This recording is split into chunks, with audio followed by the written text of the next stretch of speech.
할렐루야. 샬롬 샬롬 샬롬 샬롬 샬롬. 하나님 사랑합니다. 여러분 주 안에서 사랑합니다. 오늘 갈라디아서 6장 1절에서 5절까지 우리 그 본문의 그 중심적인 내용들이 어디에 있는지 한번 각각 자기의 짐을 질 것이라. 그렇죠.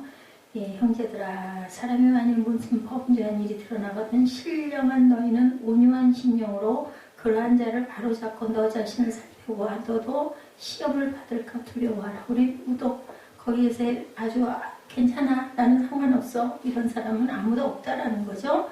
그래서 너희가 서로 짐을 서로 져라. 그래야 그리스도의 법을 성취할 수가 있다. 만일 누가 아무것도 되지 못하고 된 줄로 생각하면 스스로 속이는 것이다. 각각 자기 일을 살펴라. 그리하면 잘하는 것이 자기에게는 있어도 남에게는 있지 아니하리니 자기의 짐을 질 것이라. 예, 이렇게 말씀하고 있습니다. 성령 충만한 그런 성도들의 삶의 특징에 대해서 1절에서 5절까지 나타나 있죠. 어떻게 해야 된다? 짐을 같이 나누어서 지라는 거죠. 자기의 짐을 지되 서로 또 나누어줄 줄도 알아야 된다. 율법주의자들의 특징이 뭐라고 그랬어요? 짐을 더 갖다 얻기를 좋아했어요. 그죠? 너 그렇게 해가지고는 예, 천국에 못 가, 이런 식으로. 사도행전 15장 10절에도 마태복음 23장 4절에도 자기의 일은 관대하고 남의 엄청나게 무자비하게 비판을 해대죠. 사도행전 15장 10절에 그런데 지금 너희가 어찌하여 하나님을 시험하여 우리 조상과 우리도 능히 베지 못하던 멍에를 제자들의 목에 두려느냐라고 이렇게 예, 말합니다. 마태복음 23장 4절에는 또 무거운 짐을 묶어 사람의 어깨에 지우되 자기는 이것을 한 손가락으로도 움직이려 하지 않고 남에게만 지게 한다라는 거죠. 예, 사도행전은 누가 얘기했을까요? 누가가 그랬겠죠? 이렇게 얘기하고 마태복음에는 마가가 이렇게 말합니다. 얼마나 좋아요? 그냥 사도행전을 기억하기도 좋아. 누가가 했습니다. 자, 온유의 영으로 회복시킨다고 말씀합니다. 다른 사람의 잘못, 허물을 볼 때 1절, 형제들아, 사람이 만일 무슨 범죄한 일이 드러나거든 온유한 영으로 회복시킨다. 2절이죠. 그리하여 너희가 짐을 서로 지라. 그리스도의 법을 그래서 성취하라. 너 자신을 먼저 살펴보고 1절에 예, 그리고 시험을 받을까 두려워해라. 신령한 너희는 온유한 심령으로 그런 자들을 바로잡아주고 이렇게 충고하고 있죠. 종교인들은 대개 용서를 모르죠. 그래서 요한복음 8장에 간음한 여인을 돌로 쳐 죽이자. 그리고 돌을 들고 누구한테 예수님 앞에 끌고 오는 그런 내용이 나타나죠. 누가복음 18장에 보면 바리새인들이 또한 그렇습니다. 예, 뭐라 그래요? 나는 이렇게 기도하고 막 이렇게 나오는 것처럼 갈라디아서 5장 26절에도 헛된 영광을 구하여 서로 노엽게 하거나 서로 투기하지 말지니라. 누가복음 18장 11절에 바리새인들은 서로 서서 따로 기도하여 이르되 하나님이여, 나는 다른 사람을 어떻게 했어요? 토색하고 불의와 간음하는 자들과 같이 있지 아니하였다. 이 세리와도 같이 아니함을 감사한다라고 얘기를 하면서 딱 누구를 비방해요? 세리를 딱 비유해가지고 나는 이 사람 같지 않습니다. 예, 이런 교만을 범했죠. 그래서 12절에도 누가복음 18장 12절에 나는 일에 2번씩 금식하고 소득의 11조를 내가 이렇게 드렸나이다. 이래서는 안 된다는 거죠. 그래서 성령의 열매 중 첫째는 뭐다? 사랑이다. 그죠? 이렇게 말씀을 합니다. 베드로전서 4장 8절에도 무엇보다 뜨겁게 서로 사랑할지니 사랑은 허다한 죄를 덮느니라. 갈라디아서 5장 13절에도 형제들아, 너희가 자유를 위하여 부르심을 입었으나 그러나 그 자유로 육체의 기회를 삼지 말고 오직 사랑으로 서로 종노릇하라. 예, 이렇게 말씀합니다. 그리스도의 법으로 너희들은 또한 서로 사랑하라고 요한복음 13장 34절에도 15장 12절에도 마태복음 7장 1절에서 5절에도 이렇게 말씀합니다. 마태복음 7장 1절에서부터 5절까지 우리 함께 잠깐 볼까요? 비판을 받지 아니하려거든 비판하지 말라. 너희가 비판하는 그 비판으로 너희가 비판을 받을 것이요 너희가 헤아리는 그 헤아림으로 너희가 헤아림을 받을 것이니라. 어찌하여 형제의 눈 속에 있는 티는 보고 내 눈 속에 있는 들보는 깨닫지 못하느냐. 보라, 내 눈 속에 들보가 있는데 어찌하여 형제에게 말하기를 나로 내 눈 속에 있는 티를 빼게 하랴 하겠느냐. 그죠? 5절에 외식하는 자여 먼저 내 눈 속에 들보를 빼라. 그 후에 밝히고 형제의 눈 속에 티를 빼리라. 그죠? 우리 눈 안에 뭐가 있어가지고 눈물 나고 뭐 못 보는데 어떻게 상대방의 것을 빼줄 수가 있겠는 건 네 거 먼저 해결해, 이 얘기를 하시는 거죠. 요한복음 13장 34절에 우리가 너무 사랑하는 말씀이죠. 새 계명을 너희에게 주노니 서로 사랑하라. 내가 너희를 사랑한 것 같이 너희도 서로 사랑하라. 요한복음 15장 12절에도 내 계명은 곧 내가 너희를 사랑한 것 같이 너희도 서로 사랑하라는 이것이니라. 그래서 보니 교회의 징계 절차에 대해서 먼저는 개인적으로 두세 사람의 교회, 율법주의자는 무조건 처벌을 원하는데 그래서는 안 된다는 거죠. 형제가 죄를 범하거든 7번씩 얼만큼 70번이라도 용서해 주라고 예수님께서는 말씀을 하시죠.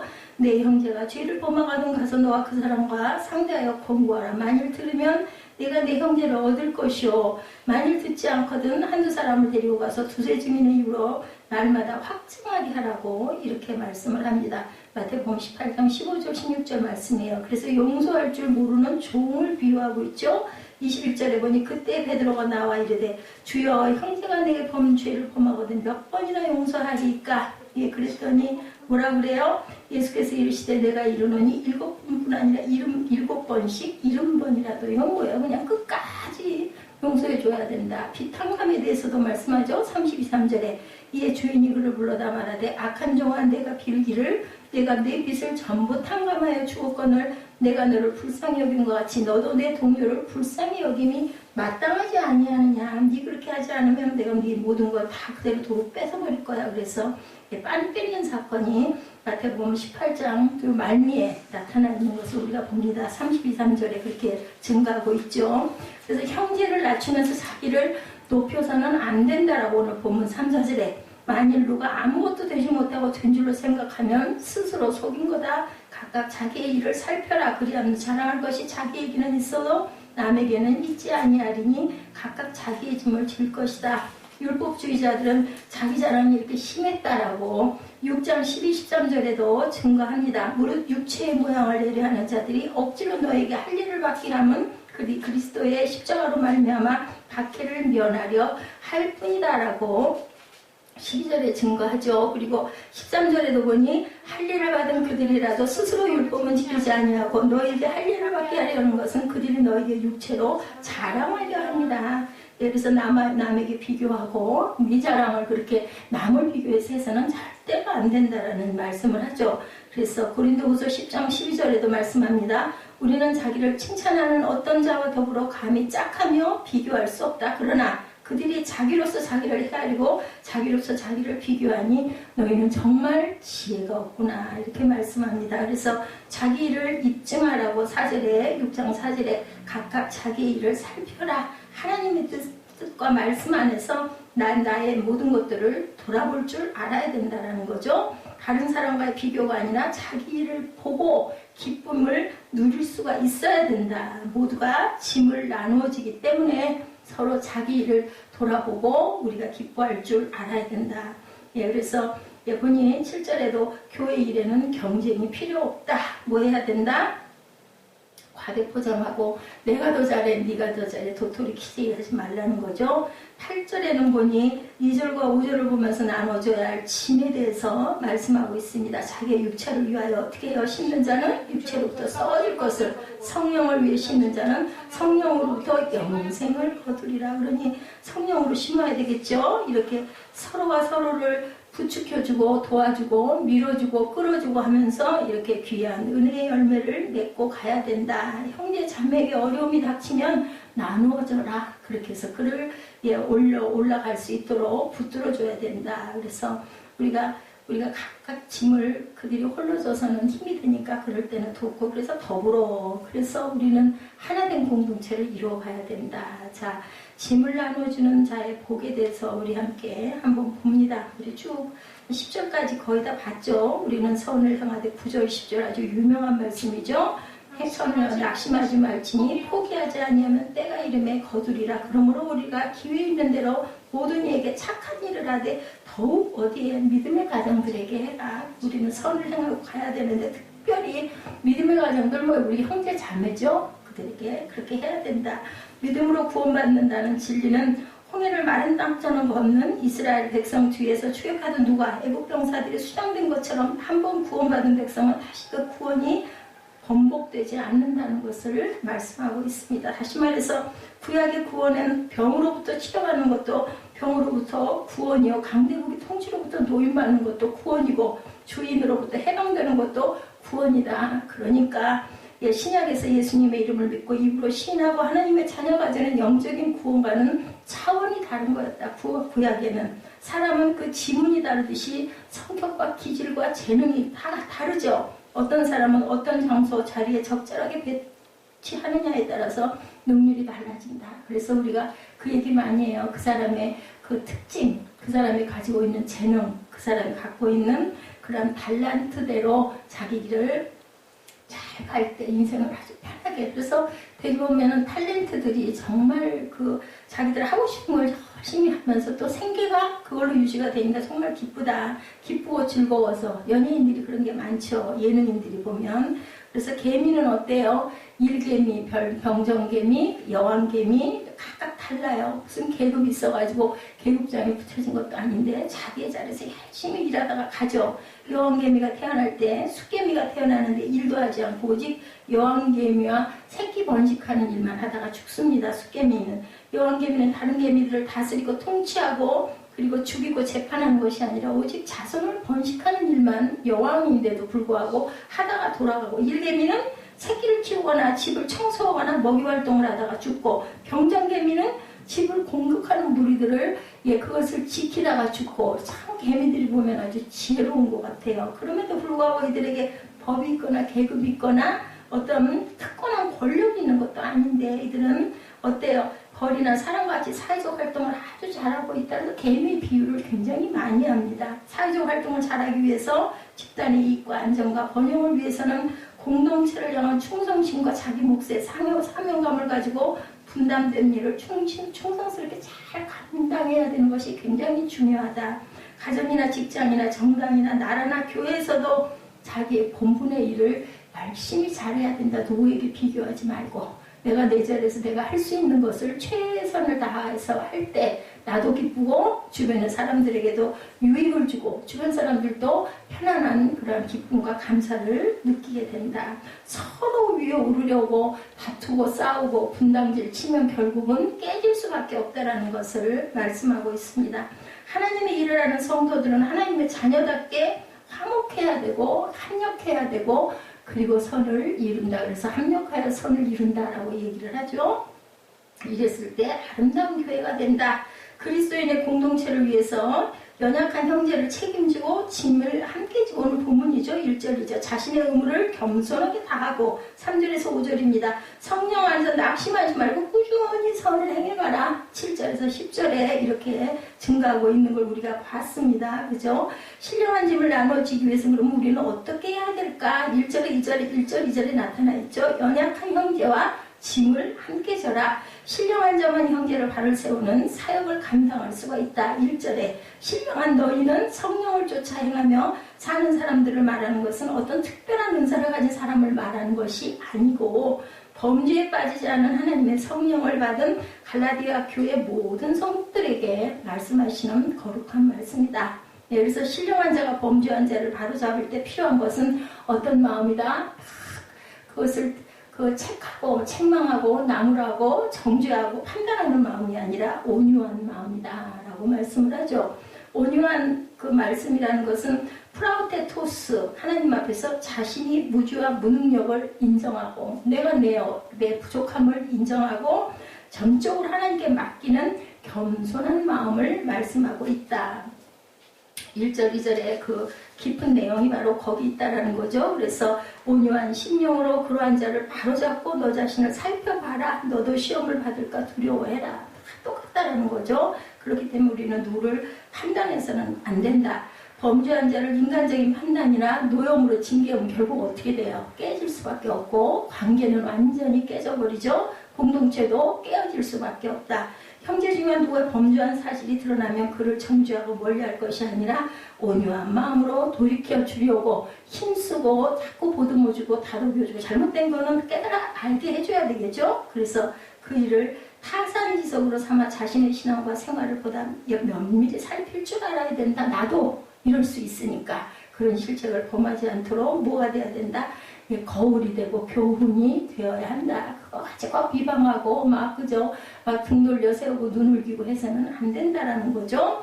여기서 특히 바로잡고라는 말이 카타르리제테라는 말입니다. 온전케 하다는 뜻을 원어에 갖고 있습니다. 이것은 카타르티조의 명령형으로 온전케 하다, 이전 상태로 회복하다, 회복시키다는 뜻으로 나타나 있다. 그래서 진짜 신령한 사람은 형제가 범죄했을 때 명분이나 법 때문에 함부로 정죄하지 말고 비방하지 말고 감싸주고 어루만져주고 치료해 줄 줄 알아야 된다. 지금 뭐 치유사역이니 뭐 무슨 상담이니 이런 것들 굉장히 유행하고 있고, 그래서 뭐 상담학 뭐 그래가지고 뭐 코스를 밟아야 돼서 석사를 받고 뭐 박사를 받고 하는데, 예수님께서는 벌써 이미 2000 몇백 년 전에 이것을 행하고 가셨잖아요. 보시고 말씀하고 가셨던 것이 어디에? 성경에 나타나 있어요.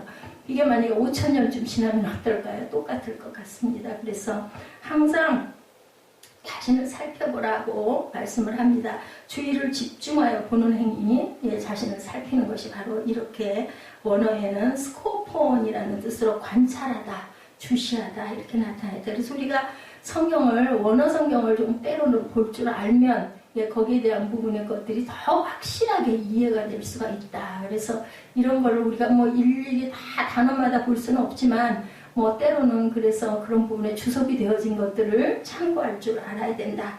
다른 사람의 잘못을 거울 삼아 자신의 올바른 행동을 위해서 항상 내 중심을 살펴볼 줄 알아야 된다. 요한복음 8장 7절이죠. 가늠한 여인을 데리고 와서 돌로 쳐 죽이려고 할 때도 주님께서 뭐라 그래요? 너희 중에 죄 없는 자 돌로 쳐라. 이게 바로 이제 이 말씀에서 나타나 있는 거죠. 너희는 과연 어땠니? 너는 그런 죄를 혹시 지지 않았니? 그러니까 결국은 슬금슬금 하나씩 다 하죠. 돌로 칠 만큼 내가 깨끗하지가 않다라는 것을 깨달아서 더 이상 뭐라고 얘기를 하지를 못하는 겁니다. 둘째로 자신이 감당해야 할 책임의 짐을 겸손하게 져라. 3절에서 5절에 나타나 있죠. 만일 누가 아무것도 되지 못하고 된 줄로 생각하면 스스로 속입니다. 각각 자기 일을 살피라. 그리하면 자랑할 것이 자기에게는 있어도 남에게는 있지 아니하리니 각각 자기의 짐을 질 것이라. 여기서 보면 자랑할 것이 나에게는 있어도 남에게는 있지 않다는 뜻은 거꾸로 뒤집어서 잘못된 것이 내게는 있지만 남들의 것은 살필 필요가 없다라는 얘기도 된다라는 거죠. 성도는 아무짝에도 쓸모없는 건축자의 버림돌과 같은 아무것도 아닌 무가치한 존재이지만 뭐가 주님의 손에 들려질 때 성전의 귀한 기둥이 될 수 있다는 것을 알아야 된다. 그건 누구 은혜예요? 내가 아니라 하나님의 은혜로 내가 이렇게 이 자리에 서 있고 이렇게 쓰임을 받고 있고 하나님의 말씀 속에서 우리가 은혜를 받는다. 찬양 속에서 기쁨을 발견한다는 거죠. 성령께서 우리의 눈을 여시고 자신의 형상대로 지으신 하나님을 거역하는 우리 자신의 모습을 발견하게 해주시고 무익한 종임을 고백할 때 하나님의 거룩한 손, 사랑의 손을 내밀어서 나를 건져주시고 구원하시는 그러한 하나님이라는 것을 우리가 깨달아 알 수 있게 된다는 거죠. 그래서 9절에 우리가 선을 행하되 낙심하지 말라고 그러죠. 포기하지 않으면 때가 이르면 분명히 거두어질 거니까 너희들 낙심하고 남을 비방하고 판단하고 포기하고 하지 말고 너 스스로를 잘 봐라. 잘못되면 네가 속을 수가 있다. 뭐에? 사단에 속을 수 있다는 거죠. 베드로가 다 주를 버릴지라도 나는 언제든지 절대로 주님을 따르겠습니다 했죠. 다 굴기 전에 3번이나 부인하고 밖에 나가서 심히 통곡한 것은 자신의 충성심이 완벽해진 것이 아님에도 불구하고 완벽하고 절대적인 것처럼 장담하여 뽐냈던 것이 내 교만이었구나라는 것을 깨달았다는 거죠. 누가 알게 하셨을까요? 성령이 알게 하셨던 거다. 바울처럼 우리는 실패하지 않기 위해서 우리는 자신의 현재의 위치에 솔직하고 겸손할 줄 알아야 된다. 자기 걸 막 포장해가지고 남에게 그럴듯하게 보이려고 해봤댔자 소용이 없잖아요. 누가 아셔요? 하나님이 아시고 그 다음에 누가 알까요? 내 자신이 압니다. 내 마음속으로. 아이고 나는 이런데 남들이 뭐 그럴듯하게 칭찬하면 하고 그런 척 해봐야 뭐하겠냐는 거죠. 천국이 예, 어디로 점점 더 뒤로 멀어진다는 것을 우리가 깨달아 알아야 된다. 그래서 하나님 앞에는 항상 솔직하고 겸손한 성도가 하나님 앞에 그저 칭찬을 받고 높임을 받을 수가 있다. 그래서 네가 죽기를 원하면 살 것이고 네 생명을 보존하려고 하면 네가 죽을 것이라는 말씀이 바로 그 말씀이죠. 4절에도 뭐라고 말씀하세요? 자기 일을 살피라고 말하죠.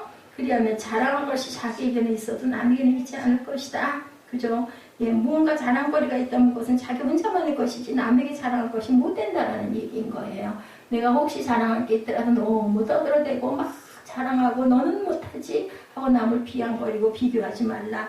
자신과 남을 겸주는 자랑거리는 스스로 자랑스럽게 여겨 뽐내는 자만심이라는 거죠. 그렇기 때문에 스스로 자랑스럽게 여겨 뽐내는 마음은 옳지 못하다라는 얘기. 교만은 예, 패망의 선봉, 거만한 마음은 뭐라고 그래요? 넘어짐의 앞자리다. 잠언 16장 18절에서 그렇게 말씀하셔서 우리가 늘 그 얘기 많이 하죠. 그래서 항상 예, 패망의 넘어짐의 그 자리에 거꾸로지지 않도록 우리가 항상 예, 그것을 주의할 줄 알아야 된다. 5절에 각각 자기의 짐을 질 것이다. 여기서 짐이라는 것 포르티온입니다. 포르티온. 짐 알죠? 짐. 예, 배에 싣는 하물을 가리키는 말인데 2절의 짐은 뭐라 그래요? 너희가 짐을 서로 지라. 여기에 있는 짐은 바로스 1절의 시험거리들 신령한 삶을 방해하는 영적 차원의 짐 때문에 근심과 염려에 빠지게 되고 그 무게에 짓눌려 헤어나기 힘들 수 있게 도민한 신앙을 가진 성도들이 함께함으로 쉽게 극복해라 라는 그런 뜻을 갖고 있다. 그리고 5절의 짐, 각각 자기의 짐, 여기 나오죠. 5절의 짐 포르티오는 공동체의 구성원으로서 개개인이 짊어져야 할 개인적인 짐을 의미하고 있다. 2절에 나온 짐은 함께 져야 할 그러한 시험거리와 어려운 시험, 5절에 나오는 그러한 포르티오는 개인의 짐을 얘기하고 있다. 자신이 성도라는 스스로의 자각을 가지고 자기의 직무를 성실히 수행하고 그러한 가운데 일상 속에서 하나님의 은혜를 발견할 줄 알아야 된다. 예, 그래서 십자가의 도를 깨달아가는 하나님의 자녀로서의 의무를 성실히 감당할 책임을 져야 하는 것이 바로 성도들이 해야 할 직분이고 본분이다. 성도 각자가 져야 하는 책임의 짐은 일상의 삶 가운데 각자의 믿음에 충실해야 하는 의무이자 은혜에 대한 보답하는 책임의 짐을 질 줄 알아야 된다는 뜻을 갖고 있습니다. 내적인 평정을 유지할 책임, 기도 가운데 말씀 묵상 가운데 그리스도와 일치하는 체험, 즉 하나님의 깊은 섭리와 역사의 운행을 우리가 깨달아 아는 그러한 지혜의 마음의 그런 짐들, 그것을 서로가 서로에게 권면하면서 뭐예요? 간증하면서 나타낼 줄 알아야 된다. 그리스도인의 내적인 평정을 일치하는 가운데 그리스도의 말씀의 능력과 기도의 힘을 받아 먹고 살아가야 하는 책임이 우리에게는 있다. 저와 여러분에게는. 성도는 그래서 저마다 각각 져야 할 짐이 있고 누구도 대신 짊어져 줄 수 있는 짐이 아닌데 그 짐이 힘들고 어려울 때가 언제 고난 당하고 어려움 당하고 그저 시험과 환난과 풍파가 와가지고 막 그 무게가 짓누를 때는 옆에서 그것을 도와줄 줄 알아야 되고 위로하고 감싸줄 줄 알아야 되고 중보해 줄 줄 알아야 된다는 얘기입니다. 어두운 세상을 밝혀야 하는 빛의 책임과 썩어져가는 세상을 썩지 않도록 할 소금의 책임이 바로 저와 여러분들에게 있다. 이것이 바로 신령한 짐을 나누어 지는 것이라는 거죠. 그래서 7절에 심은 대로 거둔다는 법칙은 뭐 말 하나 많아죠. 우리 계속 마태복음 13장 가고 있으면 지금 씨앗 얘기 계속하고 있죠. 30배, 60배, 100배 씨앗 얘기. 그리고 부자 청년이 그것을 네 가진 거 다 팔아서 나눠주고 가라고 하니 그거 아까워가지고 못하는데 결국 그거 못해요. 나중에 아무 쓸모없는 내 것이 아닌 것이 되고라는 걸 모르는 거죠. 그래서 심은 대로 거둔다. 그 청년은 천국을 들어갈 수 있었을까요? 못 갔을까요? 못 가는 거죠. 그 비유를 말씀하고 있습니다. 사람은 무엇으로 심든지 그대로 거두리라는 원리대로 악을 심는 자에게는 하나님께서 악으로 갚아주실 것이며 선을 심는 자에게는 선으로 갚아주실 것이다. 심은 대로 거두리라 입니다. 하나님께서 천지를 창조하시고 보호하시면서 심는 대로 거두는 법칙을 확립하셔서 뭐라고 해요? 정직하고 구별된 자를 사랑하신다라고 말씀하시죠. 이 법칙을 무시하고 일확천금을 노리는 대박 논리는 결국은 멸망밖에 없다. 그래서 그 로또 당첨되면 저는 참 잘할 것 같거든요. 그 당첨이 아주 조그만 금액만 돼도 아주 그거 가지고 정말 전혀 아주 쓸모없는 데 쓰지 않고 있는 것 다 우리 무거운 짐들만 싹 내려놓고 나면 정말 좋은 일 하면서 평강하게 그냥 우리 교회나 정말 더 좀 잘 이렇게 만들어가지고 그냥 아주 예배드리고 막 나눠주면서 오시는 분들 그렇게 살 것 같은데 대개는 보면 또한 분들은 나중에 보면 정말 그렇게 완전히 아주 그냥 사망의 길로만 걷는 사람들로 밖에 나타나질 않은 게 도대체 왜 그럴까 그런 게 우리한테 왔으면 뭐 이런 생각이 드는데 알 수가 없죠. 여기 보면은 절대로 선줄로 생각하면 넘어질까 조심하라는 말씀이 항상 따라 붙어 있습니다. 그렇기 때문에 누구에게만 있는 일이 아니라 저와 여러분에도 있는 거다. 부당한 방법으로 다른 사람의 재물이나 생명을 가로채거나 다른 사람의 약점을 이용하거나 권력을 이용하거나 사리사욕을 취하게 될 때 인륜도 도덕도 환경도 무시되고 만다. 결국은 자기가 그 올몸에 걸리고 말죠. 그래서 사회 질서가 극도로 혼란에 빠지고 가치관이 전도되고 만다는 거. 대박은 노려서도 안 되고 조장해서도 안 된다. 그래서 보면 정말 그 문명이 이렇게 발달이 되고 살기가 너무너무 편해지고 그죠? 가만히 앉아가지고도 세계 정세를 다 할 수 있는 이러한 스피드 시대인데 그런데 왜 이렇게 우리는 삶이 더 바쁘고 더 각박하고 그죠? 질병이라는 질병은 말할 수 없는 것들이 뭐 알지도 못하는 것들이 왜 이렇게 더 많이 생겨날까? 정말 애통스럽고 안타까운 일이에요. 그죠? 전에는 정말 불편했는데 과학이 발달되지 못해서 그런데도 그때는 그렇지가 않았는데 워낙 인정이 있었죠. 어느 집에 가면은 정말 밥 먹기도 어려워도 식사하셨냐고 그러고 숟가락 하나 더 넣고 같이 밥 먹자고 그러고 있는데 요즘은 뭐 그런 게 어디 있어요. 그죠? 초대받지 않고 초대하지 않으면 당연히 그건 아닌 걸로 딱 그렇게 여겨지는 아주 냉정한 시대가 돼버리고 말았습니다. 먹을 건 더 많은데도 왜 그렇게 됐는지 모르겠어요.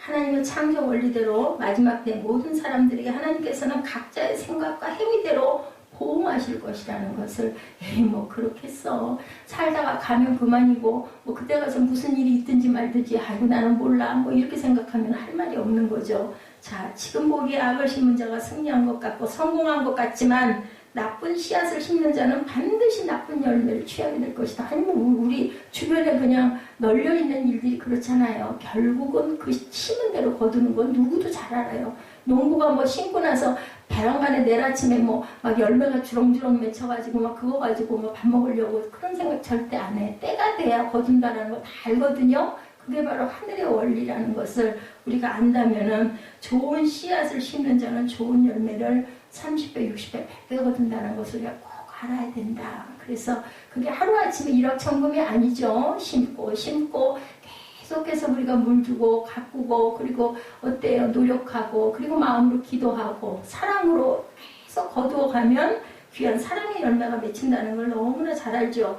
9절 말씀처럼 성도는 선을 행하도 언제까지? 끝까지 해야 된다. 낙심하지 말라는 말 엔카코멘으로 나타났습니다. 실증나다는 뜻으로 선을 행하되 계속해서 지속적으로 어떻게 지치지 말고 하라고 이 말씀에 권고하고 있습니다.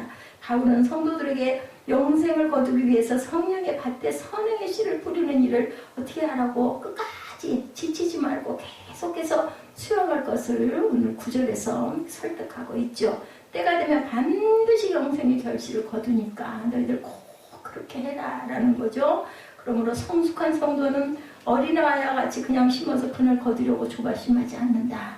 농부도 그죠? 옛날에 뭐 거의 다들 농사를 했기 때문에 농부가 특별한 사람이 절대 아니에요. 그냥 보통 그냥 소시민이죠. 이런 사람들도 아는데 하물며 너일까 보냐입니다. 하물며 성경을 공부한다고 그러고 하나님께 기도한다고 그러고 믿음 생활 한다고 하고 예배 드린다고 하는 너희들이 그렇게 해서 되겠느냐는 거죠. 거룩한 씨앗을 심고 그것을 끝까지 우리가 포기하지 말고 선을 행하고 그것을 하나님께서 거둘 때까지 거둬주실 때까지 우리는 기다리고 오래 참아야 된다. 불가능한 것처럼 태산처럼 우리가 항상 태산도 오르고 또 오르면 못 오를 리 없다고 우리 그 고시에도 나와 있죠. 이런 것처럼 우리는 그렇게 성도가 선을 행하면서 몰라준다고 성과가 없다고 조바심하고 원망하고 탓하고 불평하지 말아라. 이스라엘 민족이 불평하고 원망하고 탓하다가 결국은 한 사람도 1세대는 가나안에를 못 들어가고 여호수아와 갈렙만 들어가죠. 모세까지도 바라보면서 눈을 감습니다. 예수님은 자신 앞에 놓여있는 영광과 기쁨을 위해서 십자가의 고통과 부끄러움을 개의치 아니하셨다. 왜? 우리를 위해서 돌아가시려고 오셨죠. 여기서 사망 권세를 이기고 부활하시고 승천하셔서 하나님 보좌 우편에서 오늘도 우리를 위해 기도하신다. 그것이 바로 사순절 기간의 기도입니다. 그렇게 해서 오르셨습니다. 이러한 예수님을 바라보면서 성도는 모름지기 자신에게 예비된 믿음의 상을 바라볼 줄 알아야 된다. 끝까지 인내하고 누구하고 절대 비교하지도 비판하지도 탓하지도 정죄하지도 말고 신령한 짐을 나눠짐으로 복받는 성도들이 돼야 된다. 그러려면 첫째, 연약한 형제와 짐을 져야 된다. 둘째, 자신이 감당해야 할 책임의 짐을 겸손하게 져야 된다. 3절에서 5절이죠. 셋째로 성령 안에서 꾸준히 선을 행하고 나아가야 된다. 7절에서 10절입니다. 성도의 삶은 심음과 거듭의 원리에 근거하고 있다는 것을 갈라디아서 6장 1절에서 10절 내용 안에 담고 있습니다.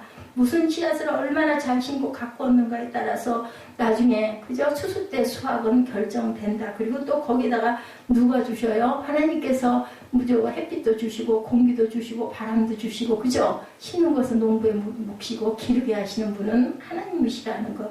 그게 바로 뭘까요? 우리 마음 바칠 것 같아요. 그것을 바라보신 하나님께서는 네 마음에 적당한 분량대로 내가 너에게 상을 줄 것이다 라고 말씀하고 계신다라는 것.